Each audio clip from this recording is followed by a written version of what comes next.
What's up, everyone? And today I'm going to be teaching you guys the chapter Our Environment, fully NCRT covered, not a thing left, all back exercises completed, class 10 ये सब discuss कर रहा है. इसके बाहर कुछ नहीं आने वाला. कॉम्पिटेंसी में कुछ घुमा घुमा के पूछ लेंगे, लेकिन ऐसा समझाया है कि कितना भी घुमा ले तुम्हारा दिमाग नहीं घूमेगा. फुल नंबर पक्का है. आर एनवायरमेंट के 5 नंबर का आता है हमेशा. पक्का फोड़ के आओगे. Oh, good morning, everyone. And today I'm going to be teaching you all the chapter Our Environment in our syllabus. So, what is this chapter? Let's see. So, first of all, I'll begin with basic definitions. What is our environment? Right. So, our environment can be defined as the physical and the biological world we live in.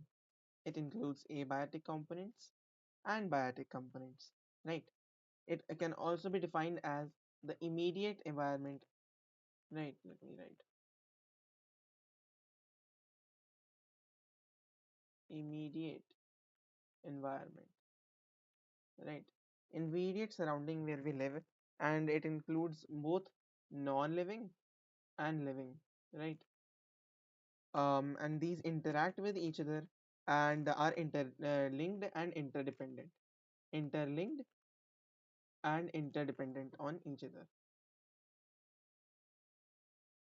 Now let's move on. Now we move on to what is the difference between a biodegradable substance and a non-biodegradable substance. Our environment science syllabus का best chapter और सबसे easiest chapter है. Biodegradable and non-biodegradable. Right. First of all we know is that biodegradable things are easy to decompose by these decomposers. Right. These waste materials can be broken down into non-poisonous stuff. Poisonous nahi, poisonous stuff and in nature through time, right? Decomposers ke through. Examples: cattle dung, wool, paper, wheat, wood, hay, cotton, jute, grass, fruits. So many examples you can just write up. Cattle dung is important, and yeah, cattle dung. Non-biodegradable cannot be broken down into non-poisonous or harmless substances, right? DDT, plastics, polyethylene, radioactive waste. ये चार याद कर लो. Microorganisms which are involved in the breakdown of complex natural material into simpler substances are called decomposers. Decomposers are kind of microorganisms that are responsible as energy cleaners and cleaning agents of our nature, and they feed upon dead and decaying matter, right? And they break down this dead and decaying matter to release various substances that can be used by other members of the ecosystem, right? And this can be including bacteria, fungi, algae, right? Those things. Now let's move on to the topic of what is an ecosystem. It's the start of the chapter, but I like to start it like that so that you have basic definitions first covered up. What is a environment? What is the difference between biodegradable and non-biodegradable substance? And what are the decomposers, right? And these decomposers are the one that give the property of this classification, right? Decomposers की वजह से ये classification बना है. मतलब decomposers जिस पे काम करते हैं उन्हें biodegradable कहते हैं, जिस पे नहीं करते हैं उन्हें नॉन बायोडिग्रेडेबल कहते हैं. Okay, now let's move on. Ecosystem. So an ecosystem is some sort of a functional unit of nature where living organisms interact with each other, है ना, and with their surroundings, right? It is a self-contained unit of living things and their non-living environment, right? And they interact with each other. They interact with each other and also their surroundings. And an ecosystem only needs the input of sunlight, right? Now let's like natural ecosystem, right? यहाँ पे ये important है, ये natural वाले की बात हो रही है. सिर्फ sunlight का input चाहिए रहता है. Examples natural के हो जाएंगे pond, meadow, lake, forest, river, sea. Like terrestrial ones, इसके types होते हैं aquatic and terrestrial. Aquatic के अंदर आ जाएगा ponds, lake, estuaries, rivers and oceans. और terrestrial के अंदर आ जाएगा deserts, grasslands and forests. Okay. And human artificial um, ecosystems, इसके बेस्ट एग्जांपल्स हैं aquariums, इससे क्वेश्चंस बनते हैं, and crop fields, gardens, parks. These are not complete ecosystems, right? Now let's move on. So an ecosystem के components की बात होती है। अब ये इकोसिस्टम है, राइट? इकोसिस्टम के parts, now what are the two parts of the ecosystem? एक होता है लिविंग और एक होता है नॉन लिविंग। लिविंग पार्ट को कहते हैं हम लोग biotic, right? Biology, the life of living. Non is the non या abiotic, abiotic. So biotic is the basically plants and animals, right? These plants and animals are basically the consumers, right? The plants are the producers, which prepare their own food by various methods of like photosynthesis in plants and sometimes in bacteria such as blue-green algae and some other certain bacteria. But these producers are mainly autotrophs. मतलब all are autotrophs and these consist of plants, and the best example could be blue green algae, blue green algae. So now we know that what are producers. The next step are the animals or the organisms that feed upon other organisms. Basically they feed upon um, other organisms or the producers, right? So these consumers are also known as heterotrophs, and these are heterotrophs and consist of animals, basically everything else, right? And these are indirectly and directly dependent upon the producers, right? These are dependent on the producers. And इनके इधर examples आते हैं animals सबके, लेकिन animals के अंदर भी दो क्लासिफिकेशन आती हैं। एक होता है एनिमल्स, उसके अंदर आती है हर्बीवोर, कार्निवोर और ओमनीवोर, एंड एक आती है पैरासाइट्स। एंड ये सब होलोजोइक मोड ऑफ न्यूट्रिशन बोल सकते हो। पैरासाइट्स के अंदर लीच और प्लाज्मोडियम, ओमनीवोर के अंदर humans and bears, right? And carnivores के अंदर second order animals, right? Carnivores को और बोला जाता है सेकंड ऑर्डर कार्निवोर्स, राइट? तो कार्निवोर्स की बात है ना। ये जो कार्निवोर्स हैं वो सेकंड ऑर्डर बोले जाते हैं, और जो हर्बीवोर्स होते हैं उन्हें प्राइमरी और फर्स्ट ऑर्डर कहा जाता है, राइट? तो क्योंकि हर्बीवोर्स डायरेक्ट प्लांट से लेते हैं तो उनका प्राइमरी बोला जाता है, और जो कार्निवोर्स होते हैं वो ज्यादातर हर्बीवोर्स को खाते हैं तो उन्हें सेकेंडरी बोला जाता है, right? Some carnivores prey like predators, like carnivores predators भी होते हैं। तो प्रोड्यूसर्स करते क्या है पहले ये समझते हैं, ठीक है? प्रोड्यूसर्स एक्चुअली करते क्या है? प्रोड्यूसर्स क्या करते हैं? They trap the solar energy from the sun and converts it into basic food और energy for all other forms of life. हम लोगों ने चैप्टर में पढ़ा ही है लाइफ प्रोसेसेस में कि photosynthesis, right? And plants use chlorophyll and convert this light into food, basic forms of food. So this is basically the how producers function and how they work and each other, like how it works. Then these consumers consume these and die. And when like देखो consumers consume करते हैं plants को, है ना? And when a consumer dies, क्योंकि it will eventually die. When it dies, its dead body is returned back to the producers by the function of decomposers. अब ये जो डीकम्पोजर्स होते हैं इनका कितना क्रूशियल रोल होता है? इनका काम होता है ये एक साइकिल को क्रिएट करना कि प्रोड्यूसर से कंज्यूमर में गया, कंज्यूमर से डीकम्पोजर पे गया, और डीकम्पोजर ने वापस भेज दिया प्रोड्यूसर को टू द सॉइल, राइट? ये थोड़े डिफरेंसेस लिखे हुए हैं। प्रोड्यूसर्स को सिर्फ ये तीन चीजें चाहिए रहती है। एचवी मतलब सनलाइट, है ना? और यहाँ का बैक्टीरिया एंड फंजाई डीकम्पोजर्स होते हैं, micro organisms. These are all examples, right? Now let's move on to a topic called a food chain. Food chain के पहले एक बार डिस्कस कर लेते हैं, ये सब तो बायोटिक कंपोनेंट्स की बात हो रही थी। ए बायोटिक कंपोनेंट्स की बात करते हैं। ए बायोटिक के अंदर आ जाएगी हम लोगों के many things like light, right? Sunlight and air, air around us, water, soil. Well, technically the soil is living, but we can say it is some sort of a thing. Wind can also be made as an abiotic resource. इनका function समझ लेते हैं। First of all, light is the primary source of energy, sunlight, right? Temperature is also a very good abiotic factor that is greatly influencing the distribution of plants and animals across a region. Atmospheric gases like oxygen, nitrogen, and carbon dioxide, right? And you can also think of what other gases? Sulfur, There are multiple gases, right? However, nitrogen is made available to plants by lightning, right? वो nitrogen fixation की lightning के through nitrides and nitrites में convert होके वो उसके अंदर चला जाता है. Wind से pollination होता है, which is also a good factor. And water के through habitat भी बनती है और साथ साथ वो बहुत essential होता है areas के लिए. Now move करते हैं क्या होता है एक food chain. What is a food chain? ये chapter का almost सबसे ज्यादा important part है. It is a linear network. पहली बात एक चीज समझ लो कि food chain is a linear network. A food chain is a linear network of living organisms in a community through which energy is transferred from one trophic level to another trophic level, or one form of food to another form of food. And this describes the relation of organisms about who eats whom. Right? It is the sequence of living organisms in a community in which one organism consumes another to transfer food in energy is called food chain. Right? All food chains begin with a producer or a green plant.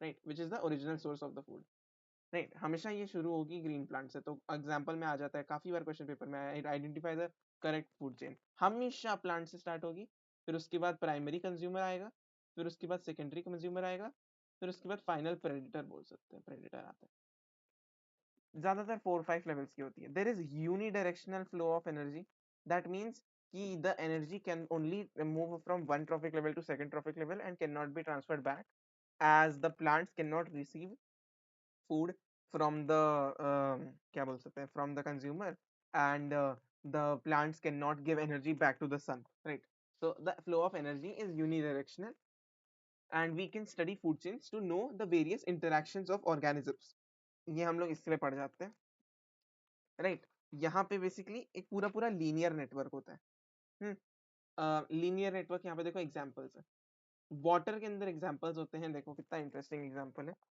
Water के अंदर actually ये होता है phytoplanktons zooplankton, small fish and big fish. What is this?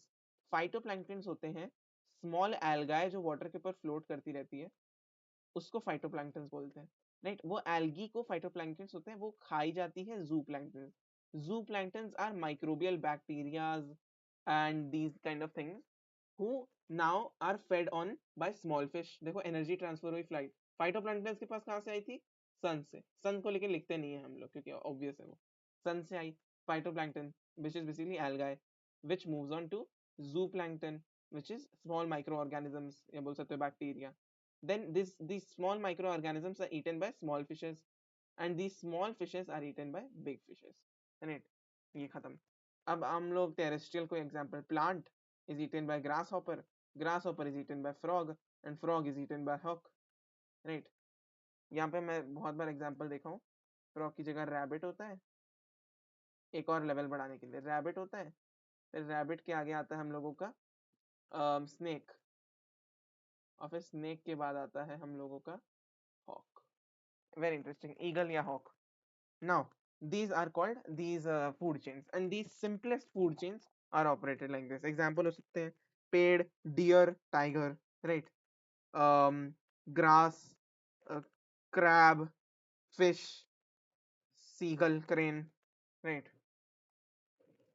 any food chain begins with the green plant ठीक है अब ये हम लोगों ने समझ लिया फूड चेन कैसे काम करती है राइट अब एक बात समझ लेते हैं इसकी इंपॉर्टेंस क्या है what is the importance of food chain देखो फूड चेन पहली बात एक चीज बहुत ज्यादा इंपॉर्टेंट फूड चेन की वो है कि food chain involve the transfer of energy first of all transfer of energy होता है और मटेरियल्स और न्यूट्रिएंट्स सब कुछ फूड चेन के थ्रू ही ट्रांसपोर्ट होता है पहला पॉइंट दूसरा it is the vehicle of transport of energy and these organisms present in the each levels of the food chain provide energy from one level to another allowing as a vehicle of transfer of energy right तो पहली बात food chain से transfer of energy होती है और हर level पे एक organism होता है which acts as a vehicle मतलब गाड़ी की तरह होता है एक घर से उस दूसरे घर तक ले जाने की गाड़ी right and these all are देखो थर्ड इंपॉर्टेंस है फूड चेन्स की कि इनसे हम लोगों को वेरियस इंटरैक्शंस ऑफ ऑर्गेनिजम्स पता चलती है कि कैसे कोई हैबिटेट और एनवायरनमेंट में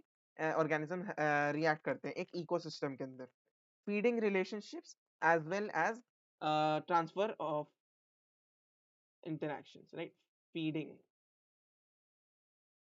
relationships and transfer of interactions among each other.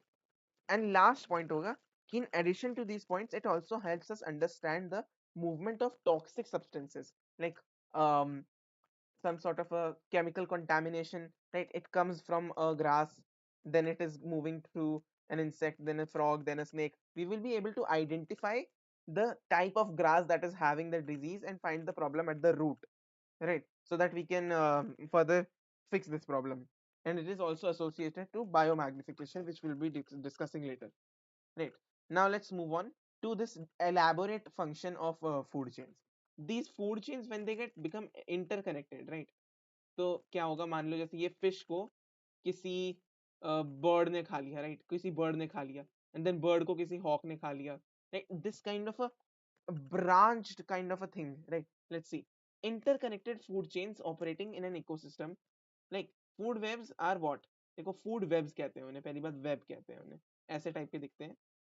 And these food webs are basically interconnected, and these are basically multiple food chains which are operating at different levels, which establish this web or network of relationships between different species, right? And you can see this is kind of an interconnection of different food chains which correlate at different trophic levels operating in an ecosystem. Bus interconnection of different food chains which correlate at different trophic levels, which is called food webs, right? In an ecosystem, each organism is generally eaten by two or more. Like ऐसे नहीं है कि सिर्फ सांप ही खाता है चूहे को. चूहे को बहुत सारी चीजें खाती हैं. बट चलो let's see example. Food chains have many intercrosses and linkages found between the various producers and consumers. चलो लेट्स सी. ये मेरा एग्जांपल है, थोड़ा जूम. राइट, ये देखते हैं. मैंने एक लाइन आई थिंक इसमें मिस कर दी थी, काफी इंपॉर्टेंट थी. नहीं नहीं नहीं, सही है सही है. देखो फर्स्ट एग्जांपल देखते हैं. देखो प्लांट्स खाया रैबिट ने, रैबिट को खाया हॉक ने. फर्स्ट, ठीक है, ये एक एक फूड एक एक चेन हुई, राइट? अब प्लांट को खाया चूहे ने, है ना? अब उस चूहे को हॉक ने भी खाया, है ना?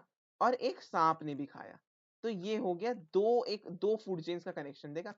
अब चलो थर्ड देखते हैं. बर्ड, एक छोटी बर्ड है, उसने प्लांट को खाया और उस छोटी बर्ड को हॉक ने खा लिया. ये भी एक और हो गया. चलो ये भी third independent food chain, right? ये डिपेंडेंट है, राइट? अब देखते हैं फ्रॉग वाला. फ्रॉग वाला सबसे अच्छा केस. दिस फ्रॉग देखो क्या करता है ये फ्रॉग. ये फ्रॉग को दो लोग खाते हैं, या तो डायरेक्टली हॉक खा लेते हैं जैसे चूहे को था. चूहे को डायरेक्टली हॉक खा लेता है, फ्रॉग को डायरेक्टली हॉक खा लेता है. वैसे ही फ्रॉग को डायरेक्टली स्नेक भी खा लेता है और स्नेक को हॉक खा लेता है. देखो कितना अच्छा एग्जाम्पल है.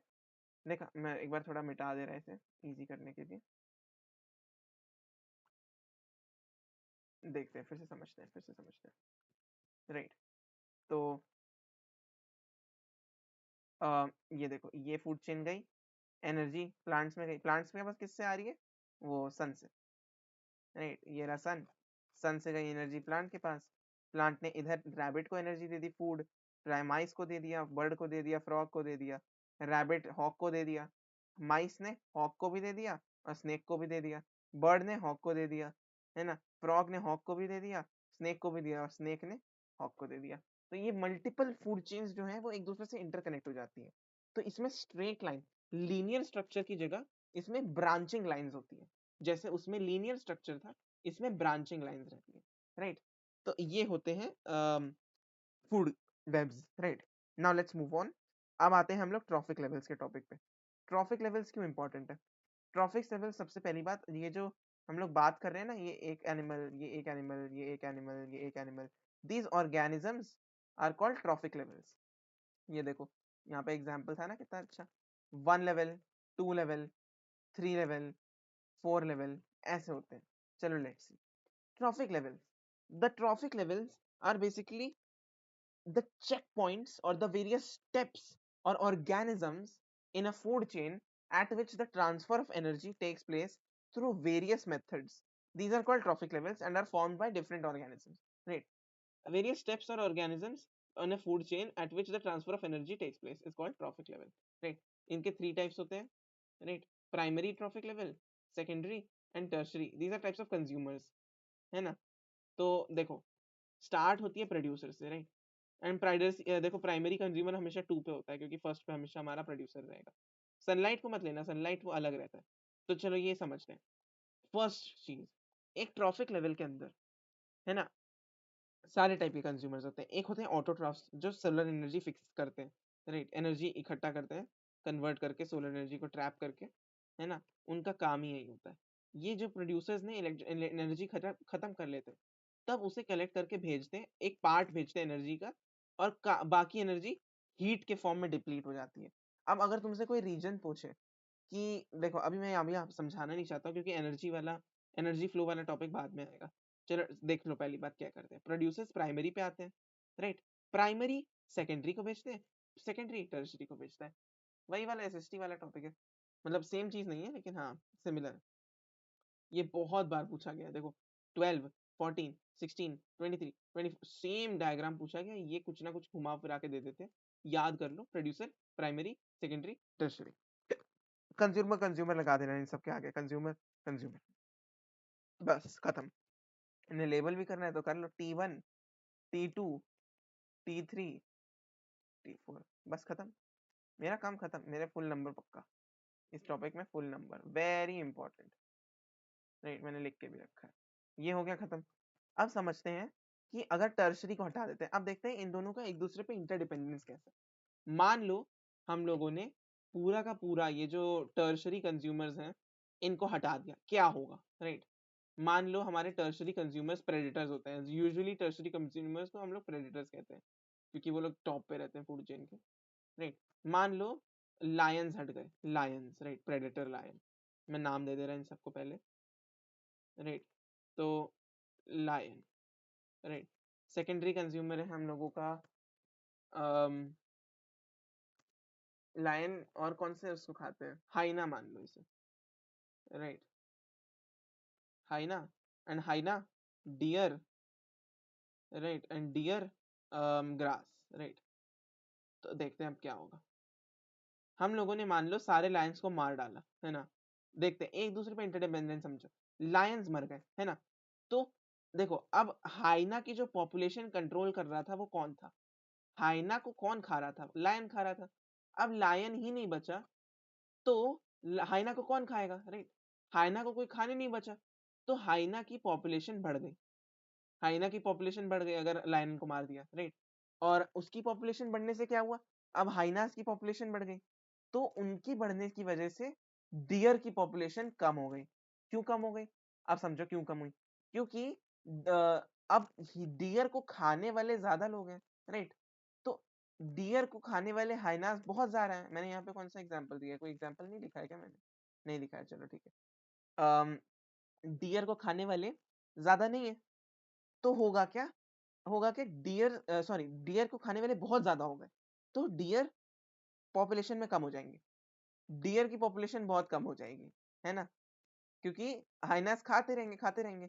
इससे ये भी हो सकता है कि क्या बोल सकते हैं, ये जो डियर्स की पूरी पॉपुलेशन एक्सटिंक्ट हो जाएगी और हाइनास को फॉरेस्ट के बाहर निकलना पड़ जाएगा खाने के लिए, इससे प्रॉब्लम हो जाएगी। ये हो गया पहला एग्जांपल, अगर लायंस मर गए सारे, एक केस सिनेरियो। अब दूसरा सिनेरियो देखते हैं। मान लो हम लोगों के जो लायंस हैं, है ना, उन्हें रहने दिया, लायंस हैं, ठीक है, हम लोगों ने हाइना की पॉपुलेशन कम कर दी, राइट, हाइनों की पॉपुलेशन, हाइना पूरे उड़ा दिए, मान लो पूरे उड़ा दिए, पूरे खत्म, सारे डाउन, पूरे खत्म सेकेंडरी।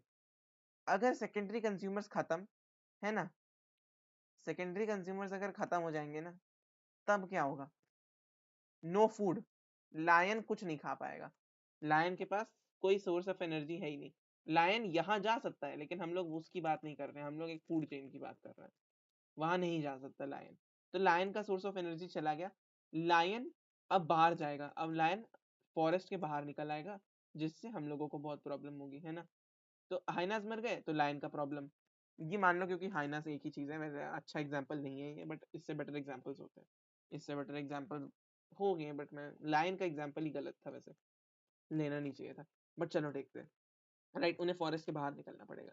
अब नीचे देखते हैं, लायन का तो समझ आ गया, राइट, इनकी पॉपुलेशन घट जाएगी, और इसके ऊपर ऊपर की सब घटती चला जाएगी, वैसे इसके ऊपर कुछ होता नहीं है, बट हाँ। अब देखते हैं प्राइमरी कंज्यूमर्स का क्या होगा। हाइना खत्म, है ना, कोई खाने वाला बचा नहीं, ये भी नहीं बचे, है ना। अब हाई डियर्स को कोई खाने वाला बचा ही नहीं, डियर्स की पॉपुलेशन बढ़ गई, है ना, कोई खाने वाला बचा नहीं, पॉपुलेशन कंट्रोल ही नहीं है कोई, बढ़ गई। तो उससे क्या हुआ, प्रोड्यूसर्स की क्वांटिटी कम हो गई, क्योंकि डियर्स ग्रेज कर गई सारा ग्रास, ओवर ग्रेजिंग, है ना, पूरा ग्रास चली गई, प्रोड्यूसर्स कम हो गए, जिससे प्रॉब्लम हो जाएगी। तो इससे समझ आता है कितना इंटरडिपेंडेंट है हम लोगों का इकोसिस्टम। थर्ड एग्जाम्पल देखते हैं, उसमें प्राइमरी कंज्यूमर्स को उड़ा देते हैं। अब क्या होगा, प्राइमरी कंज्यूमर्स खत्म हो गए, है ना। तो पहली बात हम लोगों ने ये देख लिया पहले ही कि प्राइमरी कंज्यूमर्स खत्म हो जाते हैं तो प्रोड्यूसर्स बहुत मैक्स आउट हो जाते हैं। अब ये खत्म हो गए तो इनके ऊपर के सारे खत्म हो जाएंगे, क्योंकि इनके पास कोई खाने का सोर्स नहीं है तो इनकी पॉपुलेशन डाउन, अगर इनके पास कोई खाने का सोर्स नहीं है तो इनकी भी पॉपुलेशन डाउन।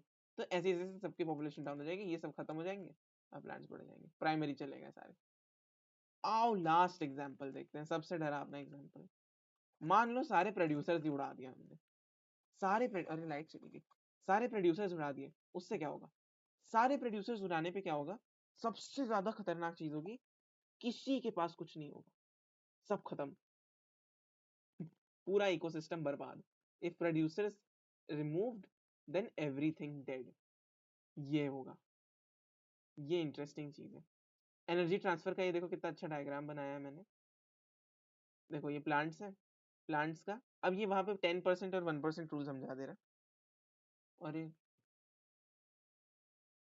अरे यार एक सेकेंड, रुको रुको रुको,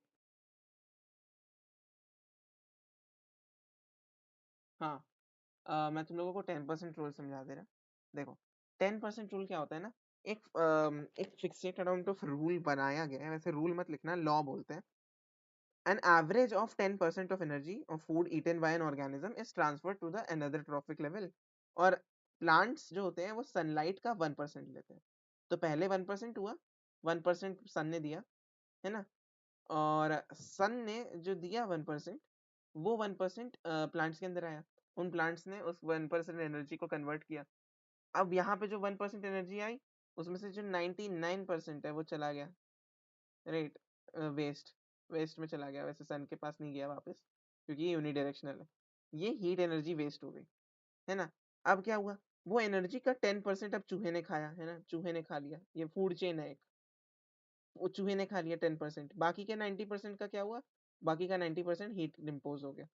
अब ये जो चूहा मरता है तो वो चूहा की बॉडी डिकम्पोज हो गई, है ना, डिकम्पोजर आ गए, डिकम्पोज हो गई। तो साथ साथ चूहे को सांप ने खा लिया, चूहे को सांप ने भी खा लिया, राइट, तो 10% चूहे की एनर्जी उसमें भी चली गई। सांप के पास 10% एनर्जी, तो सांप की भी जब मर जाएगा तो उसकी भी बॉडी डिकम्पोज हो जाएगी, और वो यहाँ पे आ जाएगी, और 90% एनर्जी वेस्ट हो जाएगी, और बाकी की 10% ये खा लेगा, राइट। समझ रहे हो, फिर से सोचो, प्लांट्स के पास 1% आई, है ना, प्लांट्स ने उस 1% का 10% इसे दे दिया, बाकी का हीट एनर्जी वेस्ट, है ना। फिर उसके बाद ये जो चूहे के पास एनर्जी आई 10%, उसका 10% चूहे ने सांप को दे दिया, बाकी की हीट एनर्जी में वेस्ट हो गई, उसका 10% उसने दे दिया, हीट एनर्जी में वेस्ट हो गई। और फिर ये जब आ गया फाइनल, ये किसी को दे नहीं पाएगा, ये खुद डिकम्पोज हो जाएगा और डिकम्पोजर्स में चला जाएगा, जो डिकम्पोजर्स प्लांट्स के पास वापस दे देंगे एनर्जी, तो ये kind of a cyclic system आ जाएगा। बाकी सब हीट एनर्जी की तरह वेस्ट होता रहता है। इसी वजह से हम लोगों की जो ट्रॉपिक लेवल्स है वो ज्यादातर 4 से ज्यादा नहीं जा पाते, 4-5 से ज्यादा नहीं पहुंच पाते, क्योंकि इतनी कम energy, little amount of energy available for the next consumer. So the food chain generally consists of 3 to 4 steps. The loss of energy at each step is 90%, which is very large. So very little energy is usable after 4 or 5 trophic levels, है ना। ये पूरा system समझ आ गया। अब आ जाते हैं bio accumulation पे या बायो मैग्निफिकेशन पे, देखते हैं क्या होता है ये। फर्स्ट ऑफ ऑल सबसे इंपॉर्टेंट चीज बायो मैग्निफिकेशन के बारे में, एक सेकंड पूरा देख तो रहना, हाँ, हाँ, अब दिख रहा होगा। तो biomagnification is the phenomenon of the progressive increase or accumulation of harmful chemical non-biodegradable toxics which are uh, concentrated in the bodies of organisms at each successive trophic level. Right? Increase in concentration of harmful chemical substances like pesticides in bodies of living organisms is called biological magnification. इसमें हम लोग को एक word लिख सकते थे, successive trophic level. Successive trophic level are very difficult to get back, right. तो होता क्या है ना, pesticides are harmful chemicals that are once put into nature are very difficult to get back, इसीलिए रोका जा रहा है लोगों को। तो इसे बायो कॉन्सेंट्रेशन बोलते हैं, बायो मैग्निफिकेशन बोलते हैं, या बायो एक्यूमुलेशन बोलते हैं, राइट।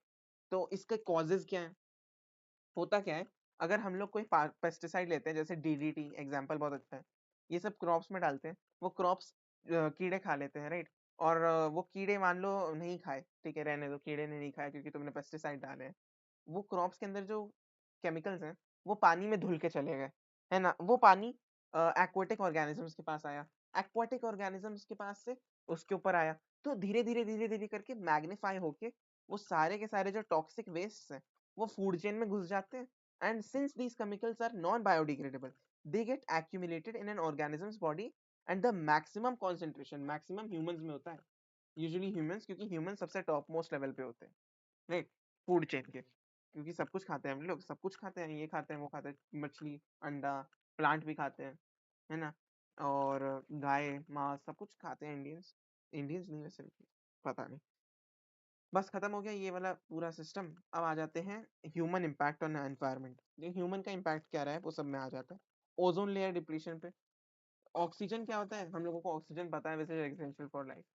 अब ऑक्सीजन को हम लोग अगर O3 में देखें, ओजोन, जो ओजोन होता है वो एक पॉइजनस और डेडली गैस होती है, राइट, जो स्ट्रेटोस्फेयर में पाई जाती है around 12 to 50 kilometre above the sea level. ये एक तरह की गैस होती है जो बहुत डेडली होती है, लेकिन हमारी प्रोटेक्शन करती है। कैसे करती है, देखो सबसे समझते हैं, वैसे 12 नहीं है ये, 20 से 30 किलोमीटर होगा, 20 से 30 किलोमीटर होगा।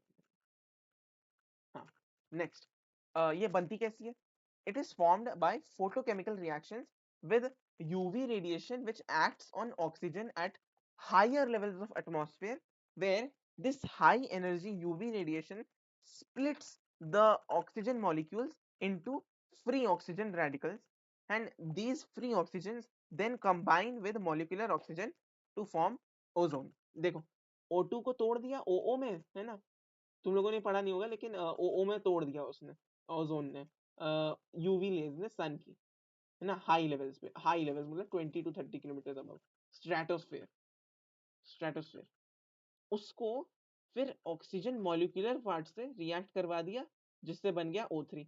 ये O3 का काम क्या होता है, the importance of ozone layer is that it shields and protects the surface of the earth from harmful ultraviolet radiation. Since these radiations are very harmful and cause skin cancer, so this ozone acts as a protective blanket that um, protects us from damage। अब depletion पे आते हैं, depletion क्या है, कम कैसे हो रही है, डिप्लीशन कैसे हो रहा है, देखो, एनवायरमेंटल पॉल्यूशन की वजह से। सिंपल बात मैं बताता हूँ, 1980s के आसपास, इसमें लिखा नहीं है बट 1980s के आसपास हुआ क्या था, 1980s के आसपास एनवायरमेंटल पॉल्यूशन के केसेस बढ़ गए थे। क्यों, क्योंकि सिंथेटिक केमिकल्स यूज किए गए थे जिन्हें कहते हैं CFCs, क्लोरो फ्लोरोकार्बन्स। ये किससे आते हैं, ये रेफ्रिजरेटर्स में आते हैं, है ना, और फायर एक्सटिंग्विशर्स में आते हैं। इन दोनों को जब यूज ज्यादा किया जाता था, बनाया ज्यादा जाता था, इसकी वजह से होता क्या था, ये ज्यादा इजीली डिग्रेड नहीं होते थे, और ये मूव कर जाते थे हाई एटमॉस्फेयर पे। और ये क्या करते थे, ये जब CFC मॉलिक्यूल्स जो है वो ओजोन लेयर के साथ रिएक्ट करके, जो क्लोरीन मॉलिक्यूल्स है ना, सॉरी, जो CFC मॉलिक्यूल्स है वो ओजोन के साथ रिएक्ट करके क्लोरीन छोड़ देते हैं, राइट। और वो जब ओजोन से रिएक्ट करते हैं, काफी सारे, एक बहुत सब्सटैंशियल अमाउंट ऑफ ओजोन से एक क्लोरोफ्लोरोकार्बन करता है। तो उसकी वजह से होता क्या है, हम लोगों की ओजोन लेयर धीरे धीरे धीरे ब्रेक होती जाती है। इसकी वजह से हम लोगों की ओजोन लेयर जब ब्रेक होती है, तो वो जो यूवी रेज है वो हम लोगों के ऊपर आ सकती है, जैसे स्किन कैंसर होता है। तो ये ब्रेकिंग क्यों हो रही है, CFCs कहाँ पाए जाते हैं, रेफ्रिजरेटर्स एंड फायर एक्सटिंग्विशर्स। तो इसके लिए क्या किया, हमारी जो वर्ल्ड यूनाइटेड नेशंस है, यूनाइटेड नेशंस एनवायरमेंटल प्रोग्राम ने 1986 में CFCs के प्रोडक्शन से फ्रिजेस बनाना, रेफ्रिजरेटर्स बनाना बैन कर दिया, और अब मैंडेटरी कर दिया कि सारी manufacturing company CFC free freezes बनाए पूरे वर्ल्ड में। बस ये है पूरा ओजोन का। अब गार्बेज डिस्पोजल पे आ जाते हैं, बहुत अजीब टॉपिक है, मुझे थोड़ा अजीब लगता है लेकिन एक पेज में कवर है। देखे, देखो गार्बेज डिस्ट्रीब्यूशन क्यों प्रॉब्लम है। हाउस होल्ड वेस्ट को बोलते हैं हम लोग गार्बेज। हर हाउस होल्ड बहुत सारा गार्बेज प्रोड्यूस करता है, लेकिन उसके दो टाइप्स होते हैं मेन। कौन से? एक होता है, हम लोगों ने ऊपर फिर से जाएंगे, तो एक होता है बायोडिग्रेडेबल वेस्ट, एक होता है नॉन बायोडिग्रेडेबल वेस्ट, है ना। तो अब उसमें देखते हैं टॉपिक्स। बायोडिग्रेडेबल वेस्ट होता है ऐसा सब्सटेंस जिसे हम लोग बहुत इजीली डिस्पोज कर सकते हैं, है ना। उसका हम लोग यूज भी कर सकते हैं एंजाइम्स के थ्रू, उनको ब्रेक डाउन करके उन्हें सिंपल फॉर्म्स में कन्वर्ट करने के लिए, बैक्टीरिया, फंजाई, डिकम्पोजर्स के थ्रू। तो इनके हम लोग कैसे ट्रीटमेंट कर सकते हैं? बायोडिग्रेडेबल्स के लिए हम लोगों के पास काफी मेथड्स होते हैं। जैसे हम लोग उन लोगों को कन्वर्ट कर सकते हैं डिकम्पोजिशन के थ्रू, सॉइल फर्टिलिटी के बनाना, right, manure production, right. They can be used for biogas treatment plants, है ना। और हम लोग सीवेज ट्रीटमेंट की वजह से कर सकते हैं, बट हाँ, ये सब होता है, राइट। गार्बेज डिस्पोजल नहीं है ये वेस्ट मैनेजमेंट में आएगा, राइट। तो वेस्ट मैनेजमेंट के अंदर बायोडिग्रेडेबल को कैसे मैन्योर बनाना, बायोगैस ट्रीटमेंट प्लांट्स, है ना। और this can be used as reuse भी कर सकते हैं हम लोग, राइट, रिसाइकल भी कर सकते हैं। बट इनका प्रॉब्लम क्या होता है? Biodegradable waste may act as pollutants when their quantity becomes large। इनको जब ज्यादा प्रोड्यूस करोगे तो बहुत एनवायरनमेंट के लिए खराब होते हैं। कैसे खराब होते हैं, चलो देखते हैं। फर्स्ट ऑफ ऑल पहली चीज होती है कि ये बहुत फाउल स्मेल प्रोड्यूस करते हैं, गंदी स्मेल आती है ना। और इंडस्ट्रियल जो वेस्ट होता है, इंडस्ट्रियल बायोडिग्रेडेबल वेस्ट, उसे जब सॉइल में डालोगे तो उससे फर्टिलिटी रिड्यूस हो जाती है। थर्ड, कीड़े मकोड़े ब्रीड करते हैं ह्यूज क्वांटिटी में इस वेस्ट के ऊपर, और जो वेस्ट जर्म्स कैरी करता है उसको, जर्म्स को स्प्रेड करते हैं और डिजीज स्प्रेड करते हैं। Third, fourth, dumping of this biodegradable waste पानी में डालोगे तो डिकम्पोज होके कुछ नहीं होगा उनका, वो पानी को पल्यूट कर देंगे, और उसके वाटर बोर्न डिजीजेस लाइक, एक थी, मैंने कोलेरा कोलेरा टाइप डिजीज फैल सकती है। क्या थी? स्मेल, है ना, industrial waste, fertility, breeding of flies and insects. Fourth, dumping in water bodies, water borne disease. अब नॉन बायोडिग्रेडेबल पे आते हैं। These are inert and accumulate in nature. These are major pollutants and in result cause major harm to the environment even in low quantity. Examples क्या है? Plastics, है ना। क्या था उसका नाम? डीडी है। डीडी क्या था वो? डीडी डीडीटी था ना, डीडीटी। रुको, हाँ, डीडीटी बेस्ट एग्जांपल है पेस्टिसाइड को सर, राइट। तो ये सब डीडीटी, है ना। और lead, radioactive, plastic, insecticide, pesticide, herbicide, और heavy metals like lead, mercury, arsenic, aluminium, ये सब जब बहुत ज्यादा एक्यूमुलेट हो जाते हैं तो प्रॉब्लम होती है। रेडियो एक्टिव वेस्ट, राइट, इनसे क्या होता है? लाइफ थ्रेटनिंग डिजीजेस हो सकती है, रेडियो एक्टिव पॉइजनिंग हो सकती है, राइट। और देखा जाए तो इंसेक्टिसाइड्स और पेस्टिसाइड्स जो हैं, राइट, ये एक्यूमुलेट हो जाती हैं और उनकी वजह से हम लोगों के बॉडीज में हार्म होता है। थर्ड हो सकता है कि इसके थ्रू हम लोगों के ट्रॉफिक लेवल्स और ऑर्गेनिजम्स के डिस्ट्रक्शन हो सकता है, और ब्लॉक कर देते हैं ये लोग एनर्जी ट्रांसफर, राइट। और बस ये नेचर में परसिस्ट करते हैं। इनको डिस्पोज करने के मेथड्स देखो यहाँ पे लिखे। एक है ओपन डंपिंग, एक है इंसिनरेशन, एक है लैंडफिल्स, और एक है सीवेज ट्रीटमेंट। देखते हैं। पहले तो सबसे इंपॉर्टेंट है रिसाइकलिंग, क्योंकि सबसे आसान है। रिसाइकलिंग में क्या होता है? Process waste is used to form new products, right. Leftover waste and converting into nutrient rich compost is called composting. और रिसाइकलिंग अलग चीज होती है। कंपोस्टिंग के लिए अप्रोक्सीमेटली 3 महीने लगते हैं, राइट। तो पहली बात, रिसाइकलिंग में जैसे टिन कैन्स होते हैं, है ना, paper, glass, right, polythene, metallic articles, ये सब चीजें रिसाइकल की जा सकती है, तो उनको कहते हैं रिसाइकलिंग। कंपोस्टिंग अभी डिस्कस किया, डोमेस्टिक लेफ्टओवर वेस्ट को न्यूट्रिएंट रिच कंपोस्ट में कन्वर्ट कर देते हैं, and it is buried in a pit and dug into a ground where it stays for 3 months and is converted into manure. Incineration में क्या होता है? अराउंड ग्रेटर देन 1000 डिग्रीज में एक पूरी म्यूनिसिपैलिटी क्या करती है? सारे के सारे जो सब्सटेंसेस होते हैं उन्हें हाई टेम्परेचर पे बर्न करके ऐश बना देती है। उससे क्या होता है? उसका वॉल्यूम डिक्रीज हो जाती है, और ये यूजुअली किसके लिए यूज होता है? हॉस्पिटल वेस्ट के लिए। इंसिनरेशन यूज होता है हॉस्पिटल वेस्ट के लिए। ओपन डंपिंग किस लिए होती है? Open dumping is not a recommended method, और it is a very conventional method, but वो रिकमेंडेड नहीं होता, बेसिकली खुले में खोल के रख देते हैं सारा वेस्ट। लैंडफिल्स क्या होती है? ये एक्चुअली जो सॉलिड वेस्ट होता है उसको हम लोग लो लाइंग एरियाज में डाल देते हैं। Solid waste is dumped onto low lying areas, and this big landfill site can be filled with disposed waste material for a considerable amount of time. This is used for non-biodegradable things also and can allow for construction purposes, right? Landfill जमीन के अंदर भर दिया, cover uneven ground। Sewage treatment. Sewage treatment क्या होता है? Basically हम लोगों के अंदर सीवेज का जो वाटर आता है उसको फिल्टर कर देते हैं, ऑर्गेनिक मटेरियल अलग हो जाता है, उसे सेटल करके डिकम्पोज करते हैं, जिससे हम लोग उसे निकाल सकें, राइट। और सीवेज के थ्रू हम लोगों का जो ऑर्गेनिक मैटर है वो जब ट्रीटमेंट होता है डिकम्पोजर्स के साथ, तो उसके थ्रू सीवेज गैस प्रोड्यूस होती है, which can be used for fuel, है ना। जो अन अन नॉन डिस्पोजेबल ना नॉन बायोडिग्रेडेबल होता है, तो उस नॉन बायोडिग्रेडेबल पार्ट को हम लोग बाकी मेथड्स के थ्रू कर सकते हैं, but this is use for this. And best होगा biogas production, right. Biogas production वो वाला वही है कि cattle dung and this kind of thing sewage is decomposed anaerobically to yield biogas and manure. अब देखते हैं पेपर कप्स वाला सिनेरियो। ट्रेन्स में क्या होता है इंडिया के? हुआ क्या था पहले, चाय को ग्लास रीयूजेबल ग्लास कप्स में सर्व किया जाता था, लेकिन हुआ क्या, उससे लोगों को उसकी प्रॉब्लम हुई हाइजीन की, कि धो रहे हो या नहीं, है ना, या अभी किसी और ने पिया था बस पानी में ऐसे दुलदुला के भेज दिया। इसीलिए लोगों ने बोला कि प्लास्टिक कप्स दो, हमें प्लास्टिक कप्स चाहिए। उनने बोला चलो ठीक है, प्लास्टिक कप्स देते हैं इससे। लेकिन प्रॉब्लम क्या हुई? तो disposal of these millions of cups से बहुत ज्यादा एनवायरनमेंट को प्रॉब्लम हुई। इसकी वजह से रेलवेज ने क्या किया, मिट्टी कुल्हड़ कुल्हड़ मिट्टी की कुल्हड़ जो दी वो बनाना शुरू कर दी, है ना। लेकिन इससे क्या हुआ? इससे फर्टाइल टॉप सॉइल जो है हम लोगों की, उसका लॉस हुआ, राइट। हाँ, फर्टाइल मेन्योर, और क्या बोल सकते हो इस वर्ड का नाम क्या था? It is rich in humus, हाँ। तो वो सब थोड़ा रिड्यूस होने लगा, क्ले रिड्यूस हो गया। इसकी वजह से क्या किया हम लोगों ने? डिस्पोजेबल पेपर कप्स किए, जिससे हाइजीन भी बनी रहेगी और एनवायरनमेंट को भी हार्म नहीं होगा, और हम लोग उन्हें क्या बोलते हैं, रिसाइकल भी कर सकते हैं पेपर को, राइट। ऐसे ही हम लोगों का पूरा चैप्टर खत्म होता है।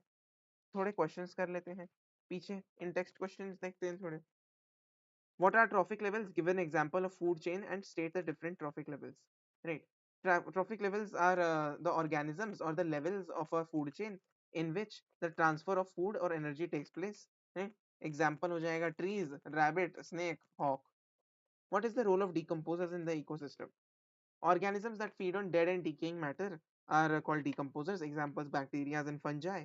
They break down complex organisms, organic compounds into simpler substances, which is essential for the transfer of energy back into the soil, back to the producers, right? And they play the following roles. कौन से roles होते हैं?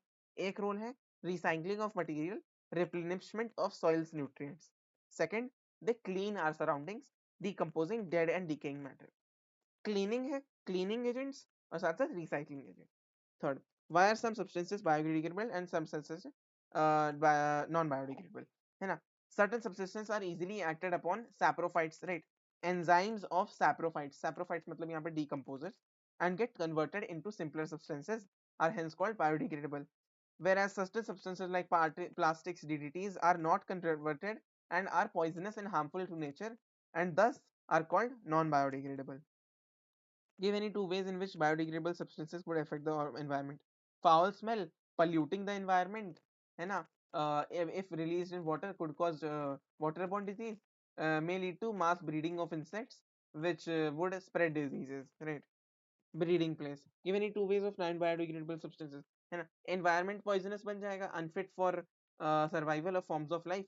Radioactive waste could be life threatening and make an area completely unusable, and they also play the major role of blocking the energy transfer and minerals in the ecosystem, right?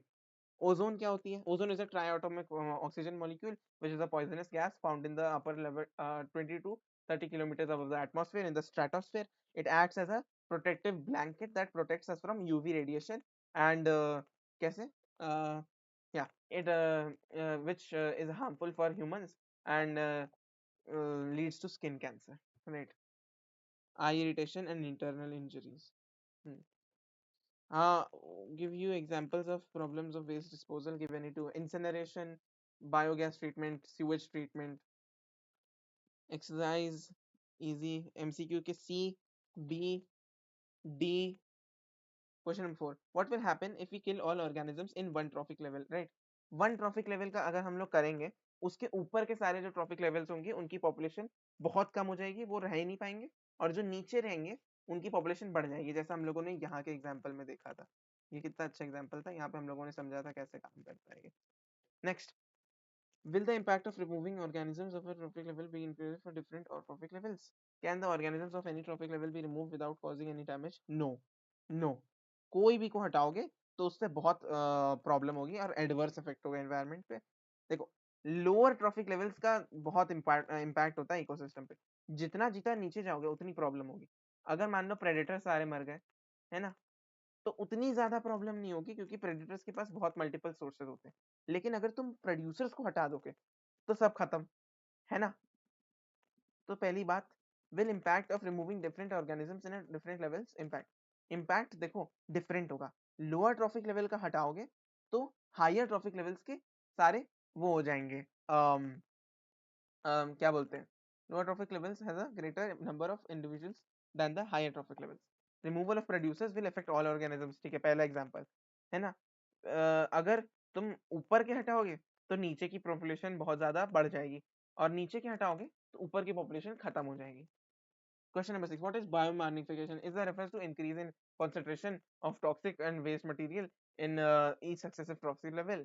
It is basically the transfer of, क्या बोल सकते हो, poisonous substances, and at each level it gets क्या बोल सकते हो, accumulated, and the chemicals do not get yeah, as the chemicals are non biodegradable, they do not get degraded and hence get progressively accumulate up to the higher trophic level. What are the problems caused by non-biodegradable waste? पढ़ चुके हैं। If an all waste we generate is biodegradable, will this have no impact? No, क्योंकि biodegradable से foul smell होती है, population की वजह से slow degradation भी होता है ना, air pollution भी होता है क्योंकि gases release होती हैं, और water pollution होगा, foul smell, insects, और overall environment। क्या था उसमें एग्जाम्पल, एक बार देख लेगा मैं जल्दी से। बायोडिग्रेडेबल, हाँ, dumping of industrial waste could lead to less fertility of soil. What is the damage of ozone layer cause for cancer?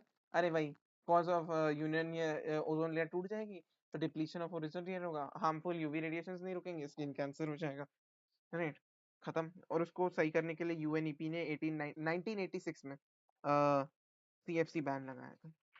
Chapter खत्म खत्म।